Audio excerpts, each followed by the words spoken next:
साथियों नमस्कार। साथियों, आज मैं फिर एक बार अपना वीडियो लेकर आपके समक्ष हाजिर हुआ हूं और आज भी मैं बिहार विधानसभा चुनाव को लेकर चर्चा करूंगा। बिहार विधानसभा चुनाव पर यूं तो सभी की नज़र है, मगर अब चुनाव की घोषणा चुनाव आयोग किसी भी समय कर सकता है। ऐसे में बिहार विधानसभा चुनाव को लेकर जिन दो व्यक्तियों पर सबसे ज़्यादा नज़र है, वे व्यक्ति हैं भाजपा के चाणक्य केंद्रीय गृह मंत्री अमित शाह और राजनीतिक रणनीतिकार प्रशांत किशोर।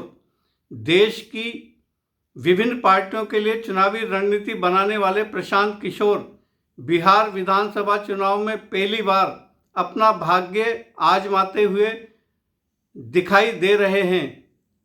अपनी पार्टी जन स्वराज पार्टी के लिए चुनावी रणनीति बनाते नजर आ रहे हैं। विधानसभा चुनाव 2025 में प्रशांत किशोर अपने लिए चुनावी रणनीति बनाने में कितने सफल होते हैं और अपनी पार्टी जन स्वराज पार्टी को कितनी सफलता दिलाते हैं, ये तो चुनाव परिणाम के आने के बाद पता चलेगा। लेकिन प्रशांत किशोर को लेकर अचानक से राजनीतिक गलियारों और मीडिया के भीतर चर्चा तेज हो गई कि बिहार चुनाव में प्रशांत किशोर किस गठबंधन और किस दल को राजनीतिक नुकसान पहुंचाएंगे।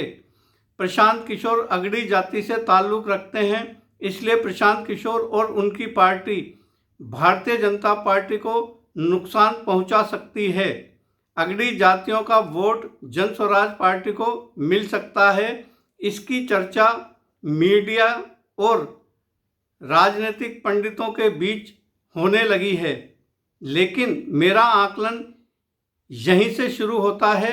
हो सकता है मैं गलत हूं, मगर अनुमान तो मैं भी लगा सकता हूं, क्योंकि मैं लंबे समय से भारतीय जनता पार्टी के चाणक्य अमित शाह की रणनीति को देख रहा हूं। खासकर राज्य के विधानसभा चुनाव में अमित शाह की चुनावी रणनीति को लेकर मैंने राजनीतिक पंडित और विश्लेषकों को भ्रमित होते हुए देखा है और सुना है कि बीच चुनाव में अमित शाह की रणनीति को फेल बताया जाता है, मगर चुनाव परिणाम आते हैं तो अमित शाह अपनी रणनीति में सफल नजर आते हैं। क्या ऐसा ही बिहार विधानसभा चुनाव में भी देखने को मिलेगा? जबकि जिस प्रकार से अचानक से प्रशांत किशोर की चर्चा मीडिया और राजनीतिक गलियारों में तेज हुई है, उससे ऐसा लगता है कि प्रशांत किशोर की बिहार विधानसभा चुनाव में बड़ी भूमिका होने वाली है। लेकिन यहाँ एक बात और है, वह बात यह है कि क्या बिहार विधानसभा चुनाव में भारतीय जनता पार्टी के चाणक्य अमित शाह की चाणक्य नीति फेल होगी, या फिर हमेशा की तरह अमित शाह बिहार विधानसभा चुनाव में भी लोगों को चौंकाएंगे। एक और बात जो मेरे जहन में आ रही है वह यह है कि क्या अमित शाह ने एक तीर से बिहार के भीतर दो निशाने साधे हैं। एक तीर से उसने कांग्रेस के हाइड्रोजन बम को निष्क्रिय कर दिया। निष्क्रिय इसलिए नजर आने लगा है क्योंकि प्रशांत किशोर ने जिस प्रकार से भारतीय जनता पार्टी नीत बिहार में गठबंधन सरकार के 4 मंत्रियों पर भ्रष्टाचार के आरोप लगाए हैं। 4 में से 5 मंत्री अमित शाह के बहुत ही करीब के लोग हैं। क्या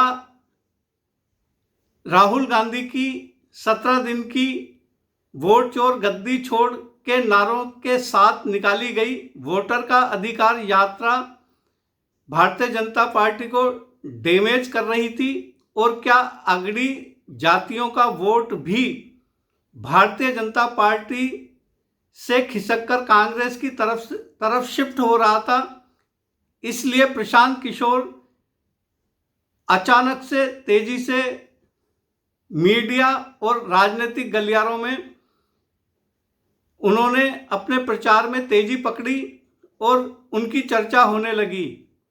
क्या जो वोट अग्रणी जातियों के कांग्रेस को मिलने वाले थे, उन वोटों को प्रशांत किशोर जन स्वराज पार्टी में शिफ्ट करा देंगे और इससे जो भारतीय जनता पार्टी को नुकसान होने वाला था और इसका फायदा कांग्रेस को होने वाला था, वह कांग्रेस को फायदा नहीं होके वह वोट प्रशांत किशोर की पार्टी में जाकर शिफ्ट हो जाएगा और इसका जो बड़ा नुकसान कांग्रेस को होगा, क्योंकि भारतीय जनता पार्टी को जो नुकसान हो रहा था उसका फायदा कांग्रेस को मिलने वाला था।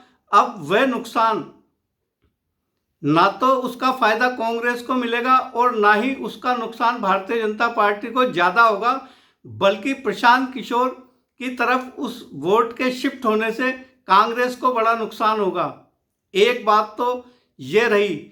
और दूसरे तीर की बात करें तो भारतीय जनता पार्टी यदि सत्ता में आई बिहार की में, तो वहाँ पे 5 प्रमुख मुख्यमंत्री के दावेदार थे, जिनमें सम्राट चौधरी, अशोक चौधरी, जायसवाल और झा जैसे नेता थे।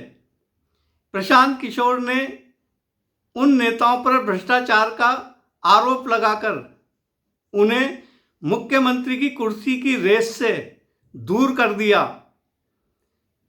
क्या ये अमित शाह की एक रणनीति का हिस्सा है? ये भी आने वाले दिनों में पता चलेगा। साथियों, आज मैं इस वीडियो में इतना ही कहूँगा। विस्तार से मैं अगले वीडियो में आपको बताऊंगा और ये भी बताऊंगा कि अमित शाह अंत में अपनी चाणक्य नीति से अच्छी पार्टियों को धराशायी करते हुए दिखाई दिए हैं। शुरू में भले ही अमित शाह के लिए लोग एक सस्पेंस पैदा कर देते हैं, लेकिन अंत में जीत अमित शाह की ही होती है। ये मैंने अक्सर देखा है। क्या इसी तरह का खेल अमित शाह बिहार में भी करने जा रहे हैं? ये देखने वाली बात है और इसका अभी हमें बिहार चुनाव के परिणाम आने तक इंतजार करना होगा। लेकिन यह माना जा सकता है कि जिस प्रकार से प्रशांत किशोर ने बिहार चुनाव के लिए तेजी पकड़ी है और उन्होंने भारतीय जनता पार्टी के 5 मुख्यमंत्रियों के दावेदारों के खिलाफ भ्रष्टाचार के आरोप लगाए हैं, उससे स्पष्ट होता है कि यदि भारतीय जनता पार्टी की या उनके गठबंधन की सरकार बनी तो ये 5 में से एक भी नेता मुख्यमंत्री का दावेदार नहीं बन पाएगा और शायद अमित शाह अपनी रणनीति में सफल होते हुए नजर आएंगे। धन्यवाद। जय हिंद। साथियों, मेरे YouTube चैनल देवेंद्र यादव कोटा राजस्थान को सब्सक्राइब करना, ज़्यादा से ज़्यादा लाइक करना और शेयर करना।